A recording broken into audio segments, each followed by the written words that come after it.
meeting is being recorded. Hello, everyone. How's it going? Marvin, it's been a minute.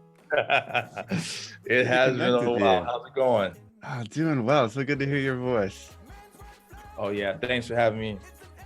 Yeah, man. I feel like we were just hooping it up in the gym the other day. Dude, tell me about it. You know, it's funny. I coach my son's team now, so Nice. It's full circle, right? Full circle's the way to do it. Nice. Yep. Jonathan, thank you for joining. Ali, Amanda, Colin, appreciate you all. We get started here in a minute. Is anyone affected by the hurricane?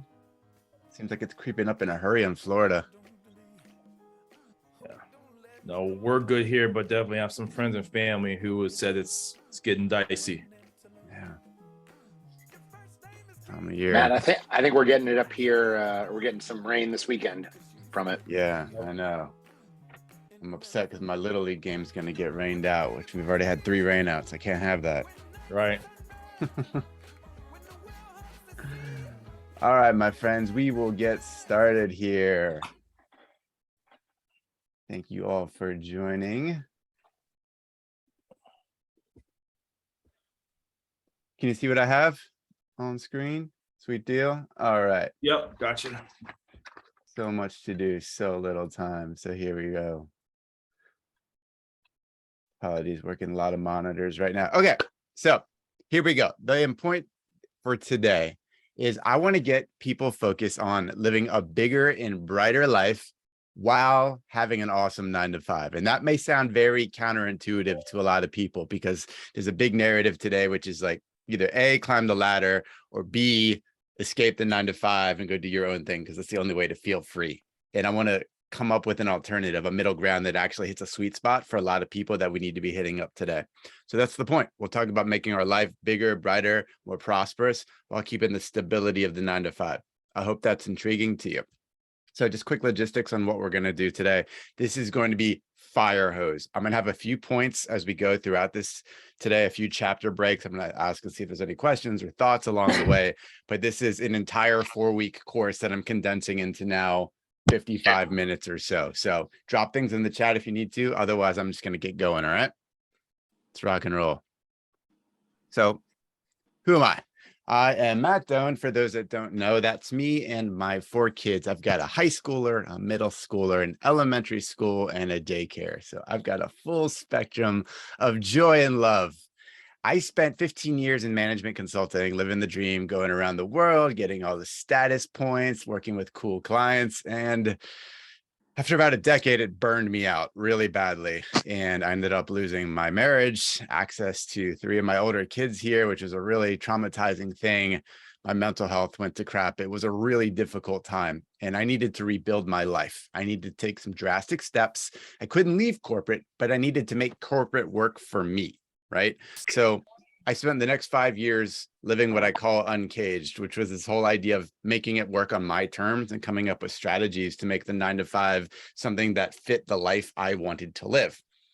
Earlier this year in March, I decided to leave corporate altogether and become a full-time entrepreneur. That was after 18 months of side hustling. Now, these days, I'm a transformational coach. I've got a podcast called Uncaged Yourself. I teach courses.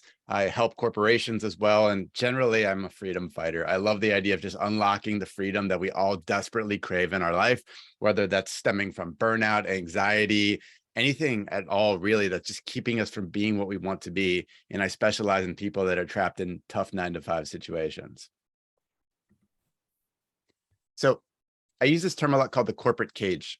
The corporate cage is a mental state. And many of you probably have felt this way, those that are on this line right now, or maybe listening to this recording, where you feel like the environment just owns you and it sucks. And what it feels like at work is you've got this feeling of roadblocked, you're resentful, you're lost. You're like, I'm 10 plus years into my career. I've been having it made and now it just hurts. It's painful. I don't feel the meaning. I don't feel the joy. I'm going through the motions. And at home, all that stuff translates to a rough home life. I'm with my kids. I remember being angry or just not present and lifeless and just always plugged into the matrix, and it was destroying me. And it was really painful to be in this corporate cage, which is this mental state that you're saying yes to. Many of you might be able to relate to this, but that's the idea. Now, that is the basis for what I do now as an entrepreneur. My transformational focus is a very simple move. Going from this idea of feeling caged, which I just walked you through, and that's the idea of essentially you're living a small life because you're letting yourself feel caged and trapped by your environment. In reality, I want to help you live uncaged, which is the exact journey I spent 5 years noodling on and figuring out for myself before helping others start to do, which is even at your 9 to 5, and especially in your home life, you're living that on your terms. And you have to figure out what your terms mean, of course. You have to figure out all the specificity of what a great life, what a great career looks like. But you have so much more agency, so much more control than you actually give yourself credit for. And I can attest to that. And so can many of my clients. The idea that once you start asserting yourself at work and starting to draw boundaries and set what you want to do and start taking time and energy that was once given to work and then give it to things you adore and love in this world, whether it's your family, building a side business, self-care, whatever it is. That's the idea of living uncaged. So in working with coaching clients, there's a few common questions that come up, and it's the basis for this whole presentation here today. Number one is, damn it, Mac, how do I take control of work? It's destroying me. It's overtaking my world. I can't unplug. It's painful. How do I deal with that? Right? Maybe many of you have felt that before. Secondly, how do I make an impact? Everyone talks about this in a generality. Like, I want to make a difference in the world. I want to make an impact. And it sounds so vague. I'm a people person, but we don't know what to do with that. Like, we got to find a way to direct that towards something specific, but a lot of people have trouble grasping what that actually is. And then how do I live the life I know I'm capable of? Especially for folks on this Zoom session right now. You're ambitious, you're capable, you've had lots of wins in your life. You know that you're something special. You might feel a little bit trapped though. You might feel like you're in that cage and you need to feel unleashed and directing your energy and time towards making a difference, living your best life, taking control of work, maybe even building your own business, these sorts of things. So this is the set of common questions that kind of fuel what I'm focused on, whether I'm working directly with coaching clients or with corporations these days. So what I'm going to go through here today is a 4-week course, as I said, compressed into 1 hour. That 4-week course is something I call Uncaged Academy. I've run one cohort. I'm about to run the second cohort in a few weeks, starting on October 10th. It's a cohort in the sense that you've got community and accountability, a group of people that want to do that same transformation from caged to uncaged. Lots of cool people in it, working through problems together. We have breakout sessions, we have homework. So it's a really lively experience. And lots of good things. One guy said, even this was one of the best things I've ever experienced in my life, which I'm like, so humbled by that. I can't believe someone would say something like that. But this, what you're seeing right here, is the basis for how we're going to spend now the next 45 or so minutes, compressing all of that content into 1 single hour, honestly, less at this point. So my friend Paul Millard, he wrote a book called The Pathless Path. It's a wonderful thing. He bases the idea that we are often walking a default path where we jump into a college degree program, we jump into a career, we start living the American dream, whatever it is in your version of the world. We start walking down this default path. You pick from a series of paths and you start walking down it. And there's a whole drove of other people that are walking down it with you. And you think, this makes sense. This is stable. This is predictable. This will bring me the good life, until it doesn't. And I'm guessing because you're here, maybe it doesn't feel right to you anymore. And it's a time to start thinking about what's a life outside of a default path. How could I actually take my own path? To use that cliche, blaze your own path. But truly, like, that's when you feel alive, right? Is when you're blazing your own path, doing your own thing, not going with the crowd. Because when you're with the crowd, you're lost in the crowd. I think we all know what that feels like. It sucks. So here's your opportunity. This is the framing for the session today. 3 big things we're going to talk about. Number 1 is own your 9 to 5. This is a very tactical thing I want to get across to you, that you have agency, you have strategies and tactics you can employ to take control of a work life that might be dominating you right now. That's number 1. Number 2 is it's time to start living an intentional life. You might have heard of lifestyle design or other disciplines like this, where you start thinking forward to the life you want to live and start reverse engineering. What are the things I need to do to make that possible? Things like financial freedom, time freedom, how I'm spending my work hours. What does work even mean to me for my future self? And then lastly, I am big on this. And I think everyone on this session today who's very ambitious, high performers, I'm guessing, you have an entrepreneurial side. You don't know it necessarily yet. Maybe you've explored with it some, but in this day and age, I'm talking 2022 and going forward, it is very important, my deeply held belief here, that you explore your entrepreneurial self. I'm not saying leave the 9-to-5 and leave the safety of corporate. That's actually against what I advise. I think most people should stay in the 95 in the 9-to-5 while exploring what they could be entrepreneurially as well, from a side hustle fashion, because you have tremendous growth personally, financially, and so on if you explore that side of yourself. But most people don't know how. So I want to introduce that. Whew, we're moving here. I'll pause real quick. Any thoughts, questions on where we're headed today? Hey, Matt, it's Marvin here. I really like the content. I don't know when the last time was that you and I talked, but it feels like we've talked for every day for the last 2 years based on everything that you're saying. It's really resonating with me and my situation. So I can give you that feedback just from my my personal standpoint. So thank you. Appreciating it. Thank you. I'm so happy you're here, Marvin. Agreed. Thank you, Matt. No problem. All right, we'll do a few pauses every now and then. If not, just drop something in the chat and I'll try to answer it on the fly. Back to the fire hose, my friends. All right, number one, owning your 9-to-5. This is the most tactical thing we'll talk about today. I want to get across some specifics on taking control of it so it doesn't take control of you. 9-to-5, what does that mean? Same thing, corporate, same thing, day job, whatever term you want to use. This is the thing that you're earning a salary for right now. So you might be in a startup. You still have a day job, okay? This stuff still applies to you, where you have a salaried position that's pretty demanding and it's got a regular cadence, a rhythm, stuff that's happening, and you don't necessarily feel good about it. So whatever term you use, 9-to-5, corporate, day job, we're all in the same boat together, okay? Secondly, what's an onboarding journey look like? Say you walk into a new company tomorrow. How's that going to play out? Well, number one, you'll learn about the organizational priorities. You'll go around, you'll talk to your leaders, you'll talk to your boss, you'll start to understand what the place is about. Then you'll start to understand the culture. What is the way of doing things around here? I remember in working in management consulting for many years, there was always a way, a big picture way, a little more microculture way, but you always understand the specifics of how you treat, how you talk, all those things.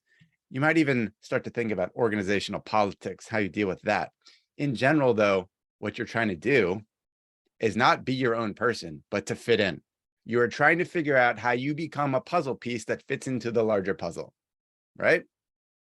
The whole idea is not to become some superstar where you're unleashing your unique gifts to the world, but you're figuring out how to fit in. And it's a very constraining feeling if you look back at how your time might have unfolded going into a new job before.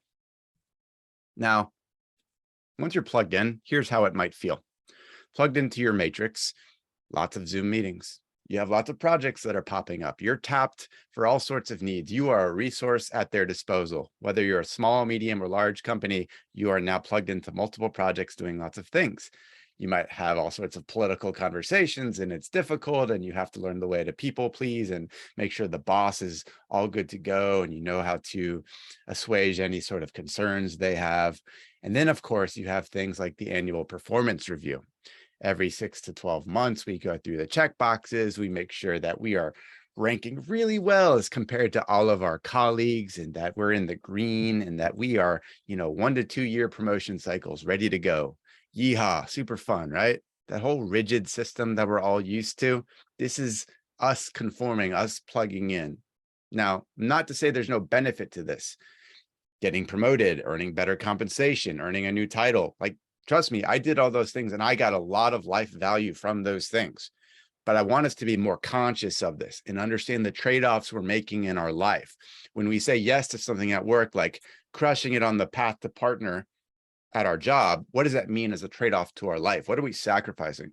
Am I not able to go coach my son's little league games? Can I not sleep as much? Do I become a more miserable person who's unhealthy? All these sorts of things we need to ask ourselves as we're plugging into this personal matrix in our world. So where does this all lead? Well, most of us plug in because we're trying to do the right thing, right? We're following the lead of others around us. So we just make do. Over time, this might start to feel a little bit like you're trapped. And then you just start tolerating the environment. You just feel caged and you think, this is the best it can be. And I just got to make the most of it. Instead of looking at the job as a place where I can be my best self, I can operate in my zone of genius, I can be something special on my terms. I just have to fit in and I have to tolerate this environment for as long as possible before the environment no longer works for my situation. So what do? You say, I'm out. I quit. I'm done taking part in this great resignation, damn it. Like, okay, that is certainly one avenue. And what most people find is when they job hop, they go from one environment to a similar one. The grass looks greener at the outset, right? And you jump on over. In reality, soon enough, it feels pretty much the same. Why is that? Well, we could blame externals all day. We could talk about toxic cultures, bad bosses, the industry as a whole is really difficult. Sure, we could say those things, but we could also do something else. Look about it in the internal change to all of this. What's missing is your discrete commitment to how you're showing up. You showing up with specific terms and what I will do and what I will not do. A social contract with yourself on how you're going to show up at work. Think about that. I advise all my clients these days. We develop a one-page, I call it a 9-to-5 rules of engagement document. We talk about what you will do and what you won't. And if you woke up every day and you looked at that document and you reminded yourself of your value system and what matters both in work and outside of work, you'd be a different person. And the environment around you, that external environment, wouldn't be as difficult for you. It wouldn't be as impactful from a negative situation. So when you take charge of it, I like to think about what the Stoics often talk about. I'm a huge Stoicism fan. Marcus Aurelius said, you have power over your mind, not outside events. Realize this and you will find strength. This is the whole idea that there are only so many things in your control. Almost everything you'll encounter in life, from people to places to worldly events to hurricanes like that's happening right now, you can't control that stuff. You can only focus on a small set of things. And most of that has to do with what you are thinking and feeling and doing. That's a small set of activities, but it's pretty empowering when you focus there. So what's stopping you from actually taking action in your 9-to-5, from making it more on your terms? What is that actually that's blocking you? Well, people say, what? I'll find this. Most people have poorly aligned goals where they're just chasing things like promotions and titles and keeping up with the Joneses and working late because everyone else is working late. They're just adopting the behaviors of everyone around them. They're not thinking like an autonomous person who has their own brain. They're actually not thinking about the goals they have short, medium, and long term in their life, and then asking themselves, well, what does this job mean to me? What should I be doing in this job so that it enables the life I really want to be living? Secondly, just a whole bunch of limiting beliefs. People think that all the pressures, all the challenges at work, they're real, they're factual, right? No. They're mostly stories playing out between your heads. I'd say 99% of the beliefs you have about what's possible at work is just a fictitious story that's playing out. You can rewrite that narrative and get to a better place. You start pushing against boundaries and edges that were holding you back previously. And then lastly, all these pressures in our head, they're pretty much artificial. They're make-believe. We're adopting them because we see others adopting them. And then therefore we take them as real. And then we say, well, I have to go to all the meetings because everyone else is going to all the meetings, instead of saying, maybe I only need to go to one of these 5. Maybe I could carve back my mornings for myself. Maybe I could be there for my family getting out the door. Maybe I could do some deep work in the morning because that's more fulfilling and meaningful to my job. These sorts of things. You've got to break down these assumptions you have in your head. Sorry, guys, you got me on a rant at this point. Stuff is passionate. All right, here's my challenge to you. It's to take an ownership mindset. This is where you truly own how you show up at work and at home. You have to be very intentional about it, which we'll get to in the second part of our conversation today. But to take an ownership mindset and not say, I just plug in the same way everyone else is plugging in, but truly, I'm going to take ownership and decide how to show up. And if you think about it, say you have your rules of engagement on how you want to show up at work, and they're pretty audacious. What if you hit it 80% of the time? You were 80% in alignment with that goal. How would your life change? How much better would your work experience be if you held true to those boundaries, doing things that were very exciting to you at work, saying no to things that didn't excite you? Think how that stacks, how that compounds for a better life of yours.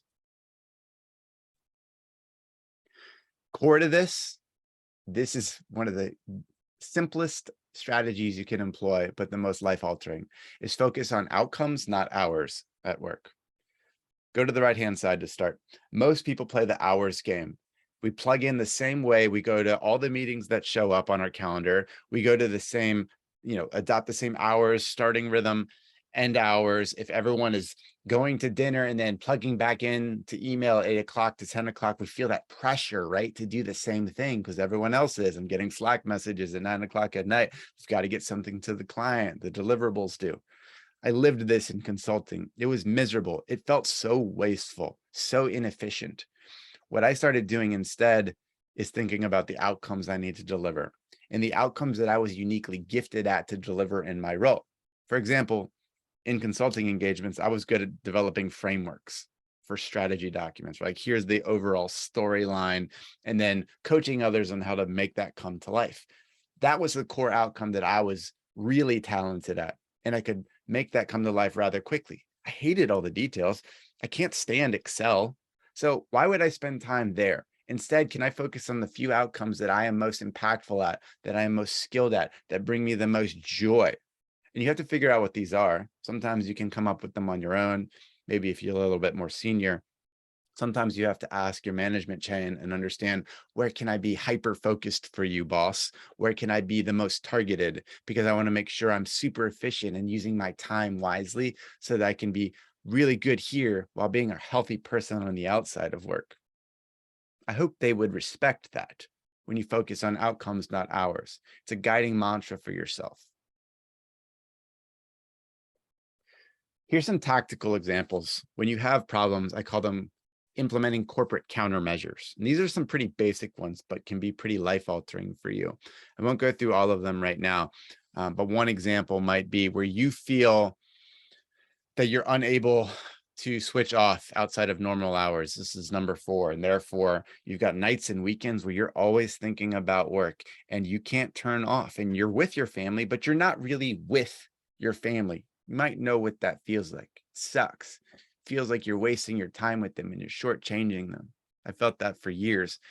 Instead, you might implement some very bright line boundaries. And I'm not talking like soft boundaries that you violate every other time, but very hard, bright line boundaries that you commit to yourself, that you communicate to your colleagues, and you don't get worried about that. You say, this is how I have to be to live my life.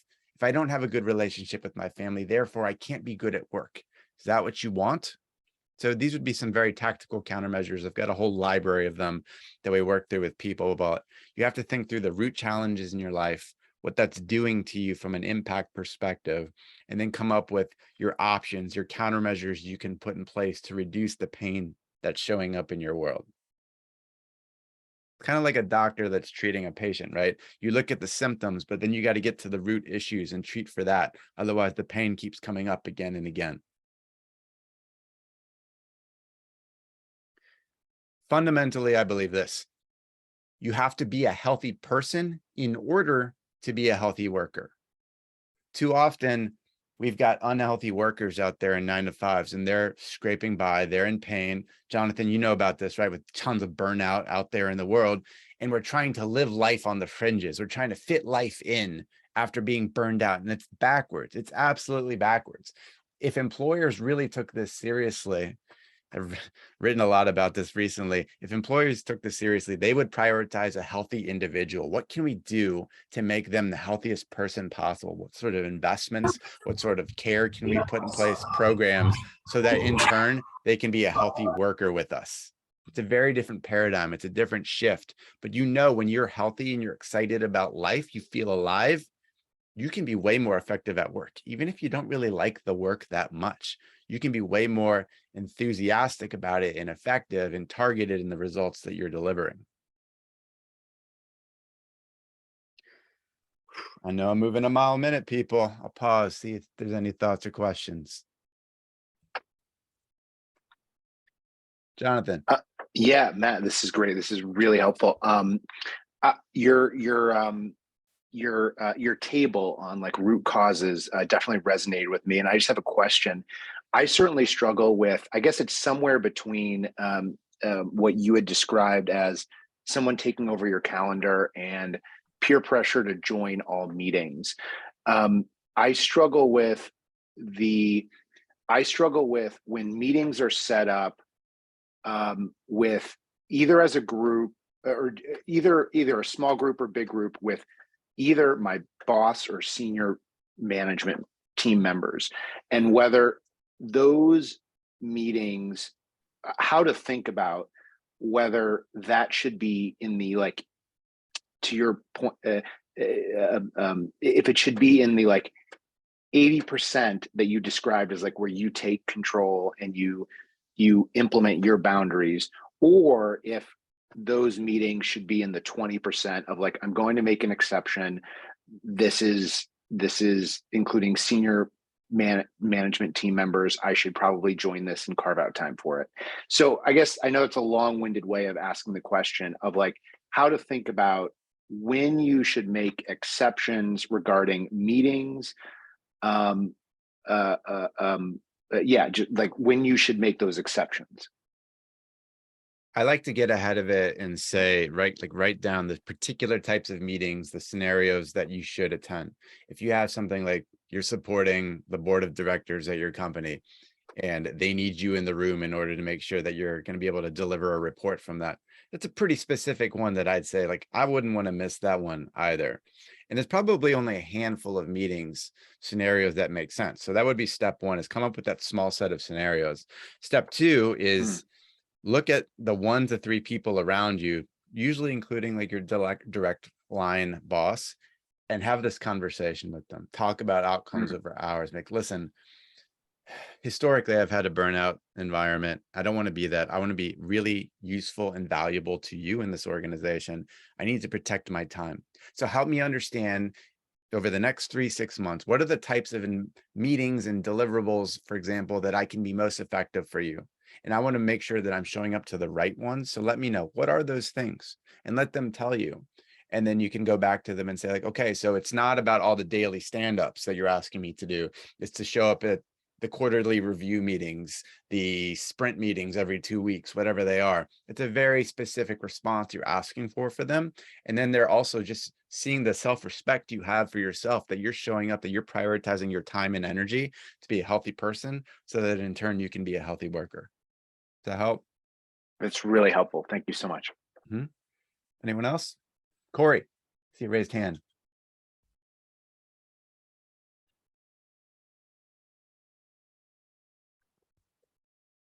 He's as excited as keeping his hand up. It's okay. Corey, let me know if you have questions along the way. All right, we're going to keep rolling, my friends. All right, now we're getting to the second part. We've talked about the basics of owning your 9 to 5, and you have to figure out the specifics of what that means to you. Now, the next part is about living an intentional life. Few people do this. A lot of people say they do. They look at having annual goals as we get to January 1st every year, and then things fall apart and they're back into the default path, slugging it along, getting by at work and at home, and not truly being what they know they're capable of being. So living an intentional life is a very audacious step. It's about living a very big, exciting life, not living a small one, not thinking about 2 times better, but living 10 times better.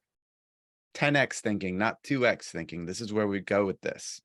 So how do we get there?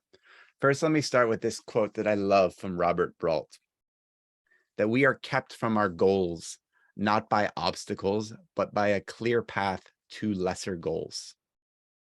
I think we can all figure out what that means for ourselves. Spending time on a lot of things that don't actually matter, and we blame those as obstacles. So we can't ever really become what we think we can become. We can't create the career we want. Can't be the spouse we want to be, the friend, the parent, or even the worker. We have all sorts of things that we're spending our time on that don't mean as much, and yet we blame them as obstacles. We need to think about our obstacles differently. I love this idea. Life first, work second. Very simple. And of course, it's high level. But when you think about this every single day, what does aliveness feel like to you? What does it mean to just be on fire and feel excited and jump out of bed on a Monday morning with extreme excitement? That's living life first. It's something that I can't explain for you. I have my own versions of what it's like to feel alive. But when you think about prioritizing those things and then asking yourself, well, how does work come second and enable that? Like, don't get me wrong. There are some people like Elon Musk that work is their life. And there are special people like that they were put on this earth to be that person. The great majority of this world, I'm guessing most of the people on this meeting want to have life come first, work come second. And they want that work eventually to be something that's more of their own design, something that is of their own making, that aligns to their passions that they're cultivating for themselves. That's the flip we want to make. It's the kind of mindset we need to have on how do we spend our minutes or moments or days so that we create a situation where life feels fulfilling and work supports that. It's not the other way around. That's why I hate work-life balance. It just makes me cringe. It just gets the wrong perspective out there, but I'll save that for another time. Ask yourself this: how much time is left? This graphic from Tim Urban is really telling. You can plot for yourself where you are in this. You think about 90 years, fill in the dots and how much time you have left. Fill in the dots and look at how much prime time you have left, where you, from a market perspective, are going to be deemed super valuable and energetic and someone that people want to work with. Like, let's be real. If we start to become our more authentic, exciting self at age 65, like, it's kind of late, and you might not get the chances you wanted earlier in life. So think about this. Time is ticking. There's some urgency to being alive. We're all going to face a final end. We don't know when it's going to be. Hopefully it's a very long time, hopefully past 90, but keep this in the back of your mind. How much time do you have left? What are you going to do about that? Sorry to be a bit morbid. I have to be sometimes. Regrets. Daniel Pink wrote a great book called The Power of Regret. These are the 4 types of regrets he talks about. And I love framing regret with people that are in a stuck situation. Think forward to your 90-year-old self, to use that past graphic. Foundationally, what would you have rather done earlier in life? Maybe you should have left a bad corporate job. Maybe you should have left a bad relationship. Maybe you should have invested earlier. You should have gotten more serious, even beyond the 401k, and started thinking about true cash flowing assets that will benefit your future self, right? It's foundation regrets, not doing the right work early enough in life. Secondly, boldness. Maybe you didn't ask that person out. Maybe you didn't break away from that bad career path. Maybe you didn't push yourself to learn new skills earlier in life. You weren't bold enough. You lived too small. And you know what that feels like. Moral regrets, another one, if only you'd done the right thing. Connection regrets, if only you had been a better friend, family member, whatever it was. We all have these types of regrets. And if you can anticipate the regrets you'll have in the future, that is a great indicator of what you should be doing now. If you think, for example, that your 90-year-old self is going to regret you staying in a bad 9-to-5 situation and just tolerating it, well, use that information now. Pull that information into the now, write about it, journal it, and say, I can't tolerate this. I owe it to my future self to take risks, to be bold, to build something magnificent so that that person gets to benefit from them. screw all the no regrets language. No, like regret can be very valuable. It's a very human emotion that we all face. So use this emotion to your advantage. What's your rich life? Ramit Sethi talks about this a lot. He's famous for I Will Teach You to Be Rich. It's a long-standing book. But if he often asks people, what is your rich life? And of course, we have to think about the word rich beyond a financial situation. It could be picking up your kids every day from school, could be spending money on first-class travel and not even thinking about it. It could be just controlling your time. It could be traveling. It could be owning your own business and not having a boss. Whatever your rich life is, that's kind of your top level aim. You think about what's a day in the life of future me look like. That's your rich life. That's what you're aiming for. You're no longer just succumbing to your default path. You're no longer just accepting the job, the life as it is, but you're dreaming up what your rich life is. And then you're saying, well, here we go. We're going to make it real. I'm going to start taking the actions that make it real bit by bit. It takes a lot of slow incremental steps to get there, but you've got to have an aim. Here's my current blueprint. I showed this to my first cohort of students in Uncaged Academy. A lot of detail here. You'll get the follow-up slides if you want to look at it later. But I think 1, 5, 10 years out, just framing up the big movements I have in my life. This is not a plan because, you know, Mike Tyson always said, everyone has a plan until you get punched in the face and then it falls off course. Like, plans are okay. Planning is everything. The whole idea is that you're always adjusting and dreaming up and sharpening your view of where you want to be, short, mid, and long term. Some people find this a little bit difficult to swallow. This took me only 45 minutes to build because every day for like 7 or 8 years at this point, I've been thinking about this stuff, journaling about this stuff, thinking about the person I want to be. You'll see in 10 years, I want to have a $50 million net worth. It's not to brag and say I have $50 million net worth. It's so that I never have to think about money again because I'm tired of thinking about it. I don't want to think about it anymore. I just want to be done with it so I can move on to other stuff that excites me. It's that simple. So I have to think about the steps that'll get me there and so on. So from health, relationships, the purpose you have in life, how you want to spend your time, we've got to aim towards this. So you can see this when I send it later if you want to understand where I'm aiming and why. Very simply, think of it like this. Your current self, you know, that's the set of circumstances right now. It's your work situation and your home life generally, right? You can package that into a set of specifics and you can describe what your life looks and feels like right now. But you have to dream up what that future self is. I just showed you some specifics of what my future self is over a specific period of time. But it's exciting. It's really daunting. It sounds almost impossible, but I love that. My future self is, given that it feels a little bit impossible, makes me excited because I know I'm going to push myself to be something I'm not yet capable of being yet. I'm going to grow new skills. I'm going to get into new environments. I'm going to say goodbye to things that no longer serve me. And what all of that looks like is escape velocity. So think of a rocket. Rocket's on the ground. It's in Cape Canaveral right now. We're going to shoot it to the moon. Cool. Well, you need some serious rocketry to get that thing off the ground, get it through the atmosphere, get it into space, and get it going towards the moon. It takes a ton of power, concentration, tuning, engineering, focus, right? To get that rocket blasted out of the atmosphere. That's what you need to do for your life.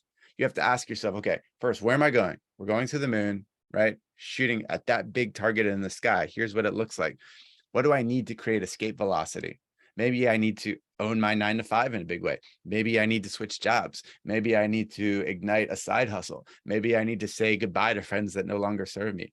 Maybe I need to connect with my heroes. Maybe I need a coach in my life. Maybe I need a therapist, whatever it is. How do I create the escape velocity to go from current self to future self in a big way? Because it doesn't happen by wishing. It doesn't happen by chance. It doesn't happen by small, tiny moves. It happens through massive, massive effort. So how are you programming your mind? How are you thinking about going from current self to future self? How are you even figuring out what future self is? Well, it's simple. It's not easy, but it's a set of tasks that you can do pretty much daily. And it's served me really, really well. You have to externalize, which means you have to think, you have to speak and write again and again on what you want. And over time, you sharpen those thoughts. You put them into words. Your thoughts go into words, and you do it again and again.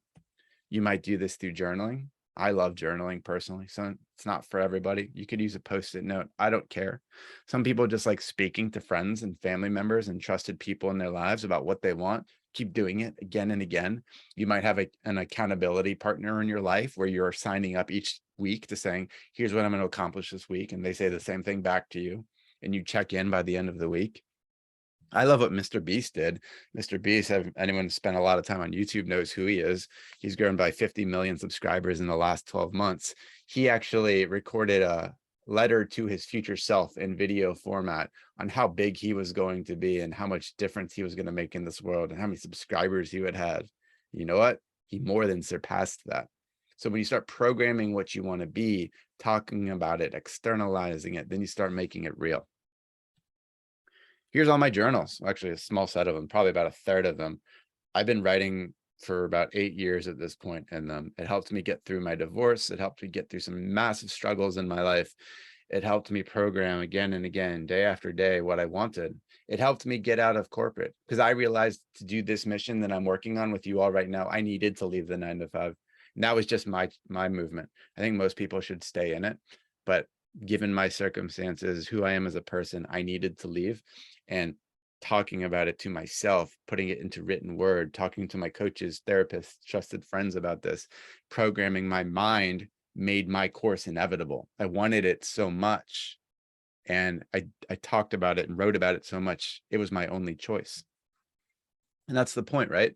Your word is your wand. The words you speak create your own destiny. I love this idea that when you make it real again and again, day after day, and you sharpen your word and your commitment, you shut off all alternative courses of action in your mind. You might say like, wow, this job means so little to me. Why would I spend 12 hours on it when I could spend 5?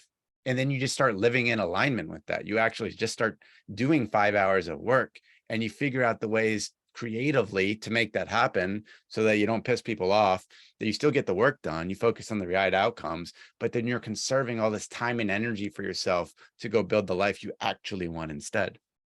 I know this is a little bit woo-woo, but it's true. If you start externalizing it again and again, it becomes inevitable in your life. I love this quote from Emerson. Do not go where the path may lead, go instead where there is no path and leave a trail. We often talk about blazing your own path, right? But it's scary and exciting. It is scary. I'll tell you, I've been out of corporate for 6 months now. There's been a lot of scary moments. It's not been easy. But when I compare walking this path over on my own, making that my own thing versus where I was walking the same path with everyone else, acting the same way as everyone else, I don't regret it for a second. Even my last 5 years in corporate, I was a completely different animal from everyone else. I would show up to things on my own terms. I would opt out of things. I would talk to my bosses like, this isn't worth my time. I'm sorry, I can't do it. Can we give it over to Susie or Bob over here? And I started walking my own path, even within a 9 to 5. And it was very liberating. It gave me all sorts of benefits in my life and opened up this entrepreneurial path at the same time. Quick pause. Any thoughts, questions?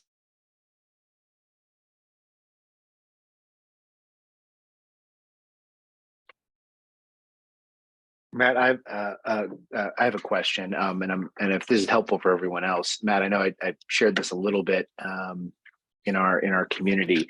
And what I'm leading up to is a question about balancing 9 to 5 and entrepreneurial and a side hustle. I almost lit myself. I almost sabotaged myself last week at my 9 to 5 in a way that could have gotten me the boot. I've just been burning out on the combination of the 9 to 5 and the side hustle, and it's not the 9 to 5's fault. And it just came to a head last week. And I did not handle anything well at all. That just leads me to a question for that hopefully helps the broader group. Do you have advice on how to balance these things well, other than having that engagement letter to yourself? A few things. One is you have to ask yourself, who at my 9 to 5 do I need to let know about what I'm doing on the side. Sometimes it's pretty mandatory. Like you have to check out a moonlighting policy, check with HR, direct boss, because if you're doing things on social, they're going to see it too. So that's a realistic thing. Secondly, I think most people struggle is they try to do too much too fast. They see their heroes that are a few steps ahead of them entrepreneurially, and they want to be like them. So they start taking big swings, going for home runs rather than week after week aiming for singles. If you think about singles, well-aligned singles, that's how you score runs too. It's not just about home runs. And you have to ask yourself, what is the very manageable thing I can do this week? And then ask yourself day by day, what is the very manageable thing I can accomplish today without stressing myself out, without asking too much of myself? Because if you're stressing yourself out entrepreneurially, that's going to cascade over to work, and you're going to feel it there, and they're going to perceive it there. So it's about taking very tiny, well-aligned steps. It's good to be informed by others, Jonathan, that are doing things where you want to be over a few years, but you have to dial it down to these baby steps. And I'm talking real baby steps so that you feel you've got gains, you've got progress, but you're not doing things to get yourself in a bad state. That's really helpful. And hopefully I'm a cautionary tale, or not cautionary tale, it's not right. Hopefully I am emblematic for everyone else here on what you just said. I totally realize based on what you're saying, especially over the last month, I've tried to swing way too big given my current responsibilities. So thank you. Yeah, hit those singles, man. You can still hit Hall of Fame through singles. Cool. All right, we are on the home stretch, my friends. Let's get rolling with it. So last piece, igniting your entrepreneurial self. This is what we're all building towards, right? Own the 9-to-5, be intentional. Now, how do you flourish out there in the world? I wrote a newsletter on this recently, the idea that the employee, and I'm saying in quotes, the employee is dead. The employee, as we know it, as many of us like millennial and older generations might have come up with, that it's actually an industrial era relic, working a certain set of hours, plugging in a certain way. The employer has the power. The employee has the pleasure of plugging in and doing what the employer says. That's changed drastically, especially since COVID hit. You look at like the rise of the Gen Z workforce and the value system they have, whether you like the term or not, quiet quitting and what that's meaning, great resignation, your industry, especially for knowledge workers, there's a lot of movement right now, and employers can't really afford to have tons of turnover because it's super expensive to backfill people. So when you look at all this rise of new trends, people developing their own personal brands, side hustles, people looking to be more purposeful, aligned with the life they want to live, it's an opportunity to rethink what it even means to be an employee, where the power has shifted more to you. Instead of the employee, I like to think as they are now the uncaged pro, someone who is now no longer caged, but is still a professional, someone that's earning a good salary, contributing to a mission, but much more on their terms, operating in their gifts, doing things in a way that benefits them as a healthy person, so that in turn they can be a healthy worker, going back to that point. So keep in mind, there's a lot of social dynamics that are changing right now to your benefit, and you should think about how to harness those. Secondly, okay, why people don't even explore this for the first time. I know it took years for me to think about doing entrepreneurship. I started getting inspired about 7 or 8 years ago from people, and I was hanging around masterminds and such that were doing it, but I didn't know what entrepreneurship was. No one in my family had a drop of entrepreneurial blood in their whole lineage. So I was like, that's for tech startup people, that's for VC backed people. And you start to think things like, oh, I've got it so good in corporate, or I've never seen it before, I've got nothing special to offer. These are thoughts that I had, and these are thoughts that I see a lot of people having. And it's really sad now in this day and age because it's so easy to be an entrepreneur. And I'm talking from a side hustle perspective, not doing this full time. Again, my whole point of view is that people should maintain the stability of their 9-to-5 and capture the prosperity of entrepreneurship. Do those together in a risk managed way where you're still maintaining your health and we're not losing ourselves too much. Okay. You can get both. I like to frame it again in regret. This is the top regret of the dying from a book several years ago by Bronnie Ware. Said, I wish I'd had the courage to live a life true to myself, not the life others expected of me. That's essentially the top sentiment that people that are about to die say to palliative care nurses, people that are on their deathbed. They say this, that I wish I had not lived a life of conformity, but I had done something that was true to myself. Keep that in the back of your mind. Don't end up there. Again, use regret to your advantage. Here's some big trends to keep really abreast of. This is a cool report. 40% of Americans, and I think this is mostly knowledge workers, people that use their minds and not their physical body for work for the most part, have a side hustle. It's pretty striking. It's especially risen, I think, about 10% in the last 2 years since COVID started. And you see the things like the rise of the creator economy. The creator economy is a massive movement right now where people think about everyone just being a YouTuber or whatever, but you have gifts. You have gifts that are locked up inside of you, and there are lots of avenues that you can bring them to the world. So whether you're posting content out there, you're doing podcasts, you're doing YouTube, you're a coach, you're a consultant on the side, there's lots of ways that you can explore bringing your creative gifts to the world. So keep this in mind. This is just a massive shift in the economy right now. And there's a lot more opportunity to earn a full-time living as a creator than there used to be. You pair this with the stability of a 9-to-5 and it starts looking pretty darn good, as long as you've got a good design in place. I love what Naval Ravikant said. He said, there are almost 7 billion people on this planet. Someday, I hope there will be almost 7 billion companies. And this doesn't mean people are no longer working for large corporations. This means that at least everyone is trying to figure out what a company of one could look like, of their own company, so they could explore themselves entrepreneurially, using their gifts, packaging them in a way that feels exciting and delivers real value and impact to the world, while earning good financial security, while opening up new doors in the future, while building new relationships that take you all sorts of places that you can't go purely in a 9-to-5 world.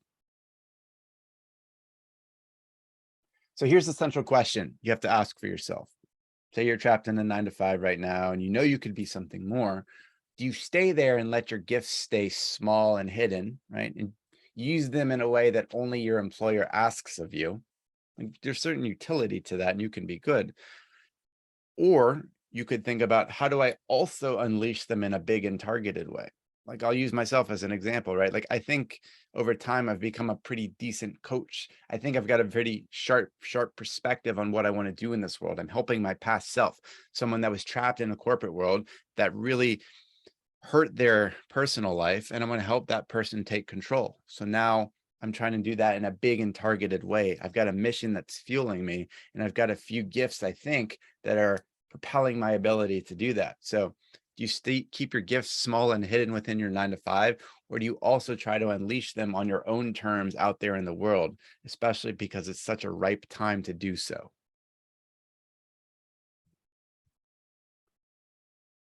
I'll say this.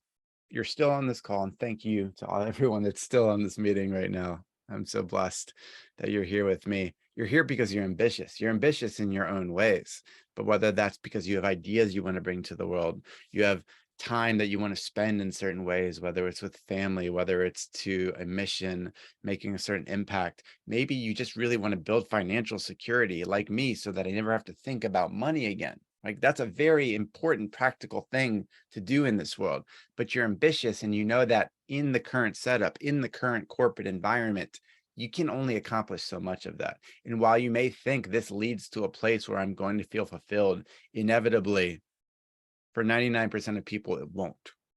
You're going to be trading off some major things in life: time with loved ones, your health, financial security and independence, not making an impact in this world. So you've got to ask yourself, how do I keep the stability of the 9-to-5? And then how do I pair that with the upside of entrepreneurship? That's the opportunity. That's the thing I'm proposing here that you do. So how do you do that? Again, keep the stability of the 9-to-5 and then maximize yourself as an entrepreneur. That's my mission. And I like to, for those that talk about LinkedIn, Justin Welsh is the master. If you spend time on this dude is in 3 years has gone from working a burned out situation for a startup to working now $135K a month as a solopreneur. It's absolutely insane. what people are doing out there. I know he's a machine in a sense, but you can look, if you could get a quarter of the way there, think about the life you could have where he completely controls his time and what he's doing and who he's spending it with. He's a lot healthier person, and he's got a financial independence element to him that most people only dream of.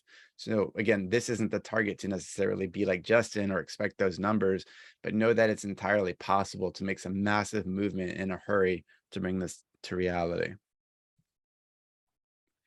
So you got to ask yourself, is entrepreneurship right for you? And again, this isn't a side hustle sense. It's not going and doing it full time like I have. But you could ask yourself things like, have I reached a ceiling at work? Am I no longer passionate? Am I just going through the motions? Do I feel like I'm just wasting my time and I'm stuck in a box at work? If you're feeling those things, I think that's a good sign that you want to stretch your legs in a new way. I'd check out eleap.com. It's a great book. There's a free assessment there to see, like, do you have what it takes mindset wise to be entrepreneurial? It was a good assessment that I went through. I also read the book, but it's also just like framing up, what will it be like to start taking on my own business? Even if it were on the side, what will I need to be ready for? What will it entail? Lots of details here, but generally, as I help people build out side hustles, these are the 5 things we do. Number 1 is stop the bleeding. You've got to own the 9 to 5 and put it in check so that it no longer owns you. You've got to create time and space for yourself. Number 2 is you've got to go inside, do some self-discovery and ideation on what keeps you excited, what makes you feel alive, what could you cultivate some passion around, what does the market potentially need that aligns to your gifts and your energy. And then market validation, go through lots of conversations with people, understand what their needs are, then you productize that and eventually start selling it, creating a business around it. There's lots of mechanics to this. You can listen to the podcast episode I have here if you want to learn more, but there's a methodical way to build out your side hustle to make this real. If you want to keep it as a side hustle, cool. If you want to use it as a path to full scale entrepreneurship, that's cool too. I know we're short on time, so I want to wrap us up, everyone. Personal brand, don't ignore this. I love what Rory Vaden said here. Personal branding is just the digitization of your reputation. Your reputation matters. I think you'd agree that on that point with me. So know that how you put it out there to the world, especially on social, online, like start taking it seriously. I'm happy to talk with you on how to shape it to make it real, but it is your reputation. It's your greatest asset. Make sure you leverage it. Control the bookends of your day.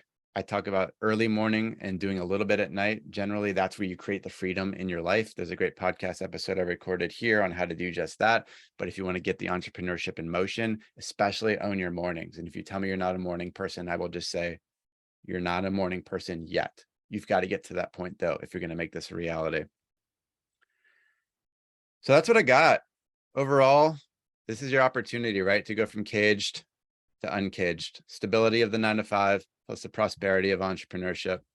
Hey, if this is exciting to you, I just make note, I'm running my second cohort, starts October 10th.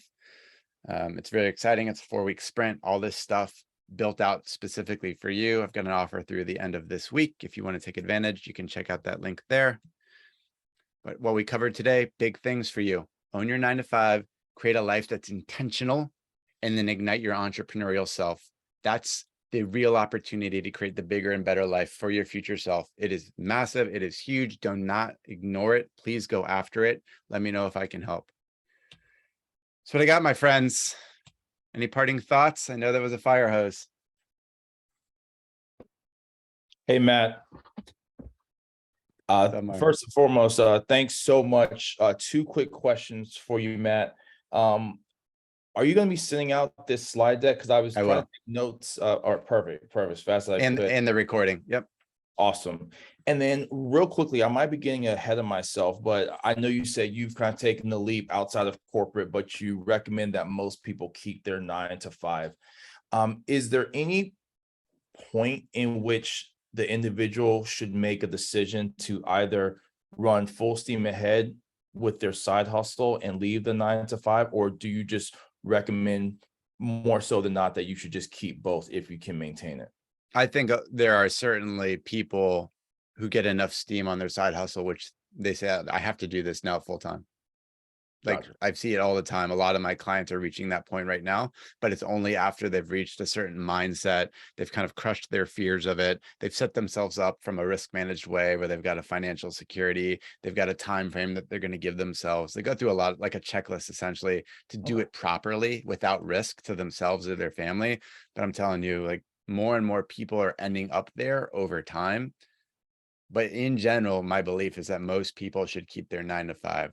Most people are not wired for full-scale entrepreneurship, but some will find that it is their choice.